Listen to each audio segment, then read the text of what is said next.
Today I want to talk about microaggressions, and I want to start with a definition of microaggressions just to make sure that everybody's on the same page. A microaggression from Merriam-Webster, this is their definition that I'm reading, quote, a comment or action that subtly and often unconsciously or unintentionally expresses a prejudiced attitude toward a member of a marginalized group, such as a racial minority, unquote. To put that in different terms, it would basically be saying something that refers to a minority group, sexuality, race, religion, etc., in a way that's not illegal, that's not aggressive, that doesn't break any laws, that's not about harassment, that doesn't hurt you, but it makes you feel bad. And already some of you might understand my viewpoint on these types of things, but I'll try to be as neutral as I can while expressing my opinion. So I'm going to bring up a scenario that I've encountered a good amount. When I'm at work, I give out free samples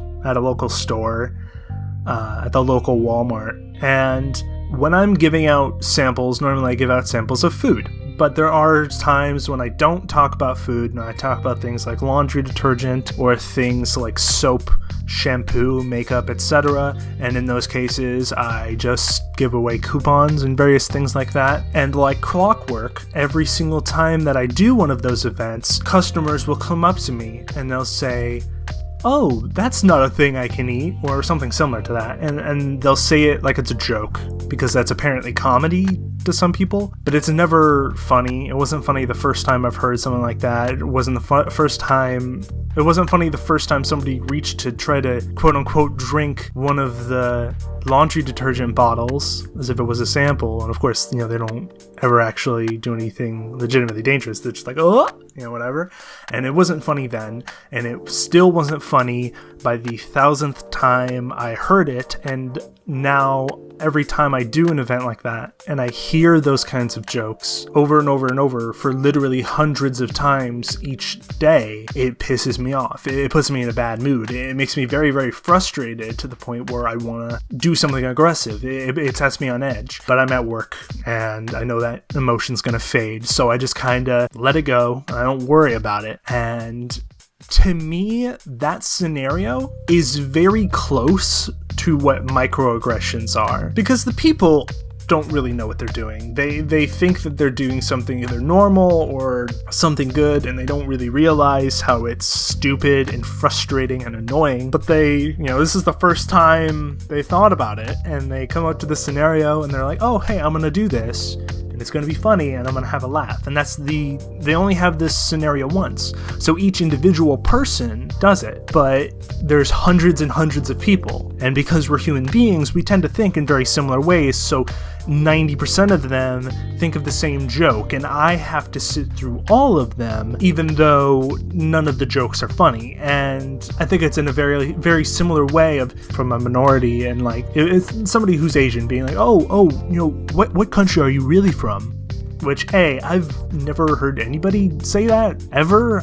That's never been a thing that I've heard, but I'm sure that happens. I'm sure people say that, but people aren't saying that out of some sort of malice. They aren't saying that out of some sort of aggression. They're saying it because they're legitimately curious and they don't know that much about non-Western countries, and they misjudge you as somebody who might know about non-Western countries, and they make an assumption and it turns out to be bad. And it's like making this joke that turns out to be bad.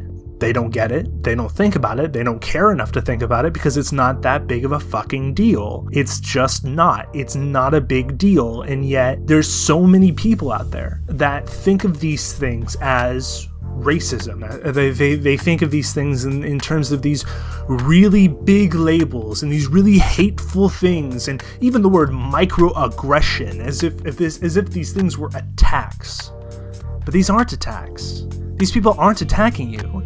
They don't even really care about the situation itself. They haven't thought about the situation.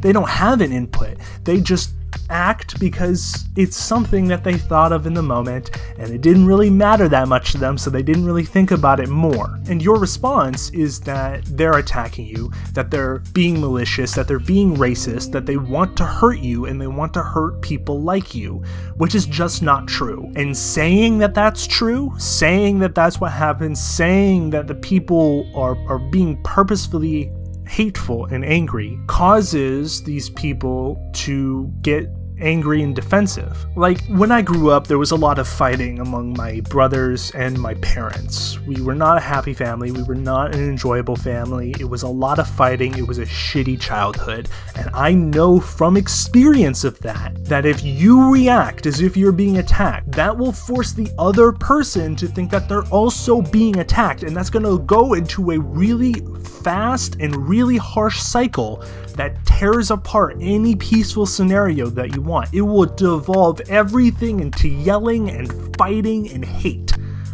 And that's not going to help you out. That's not going to help what you want to do. It's not going to help your relations with them. And I know you probably don't give a shit about that. But, having relations with other people is how we get shit done.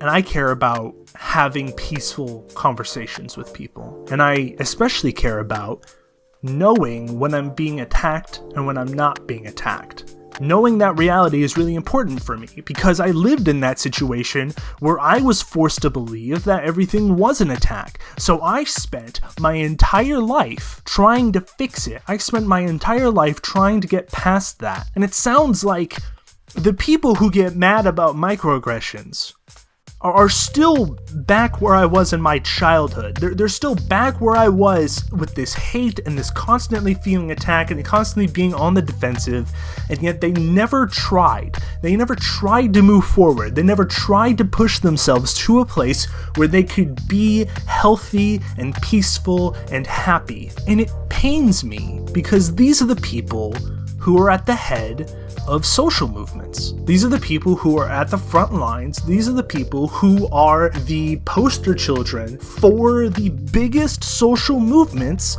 in the history of the world. And they're immature crybabies that can't understand when they're actually being attacked and when they're not being attacked. So to them, they're always being attacked, they're always being oppressed, they're always being shot down, and that's not true, because I'm gonna let you in on a little secret. People don't give a fuck about you. They don't care. It's not a hate thing. They just are, you're not even in their minds.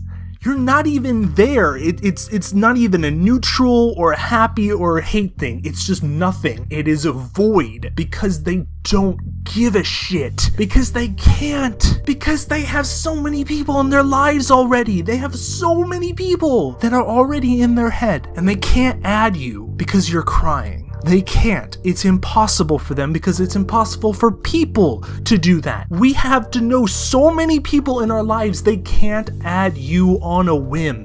People can't change their lives to work around you when they don't know that you exist as a singular person. So don't expect them to. Don't expect them to. Yes, you're gonna get some shitty comments. You're gonna get some people who are being fucking idiots. You're gonna get some people who don't understand how to be decent, how to be respectful. But that's true for everybody. Everybody gets that. Everybody gets in that situation and you have to deal with it. I'm not saying be friends to people who are disrespectful to you. I'm not saying be friends and be close buddies or be in a relationship with them or do any of these things with those people because you don't have to. I'm saying don't think that they're attacking you, if only to protect yourself, because you don't deserve to go through that, to go through your entire life thinking that you're constantly being attacked, because it's not true. Because nobody cares. And you're the one assuming that they do. This is the reality of the situation. This is what people face on a daily basis. And you can't change the law to tell people to stop being people, to stop being naturally curious in an idiotic way. You can't make a law about that. So focus on real issues. Focus on things that'll actually change the world, not this petty bullshit. And And that's just my hot take. Thank you guys for watching. If you want to hear more about these, please let me know. Give me that thumbs up, give me that comment, give me anything of that. If you want to see more of my videos in general, please give me that subscribe, and I would really appreciate that. I appreciate every single one of you, and I'll see you guys next time.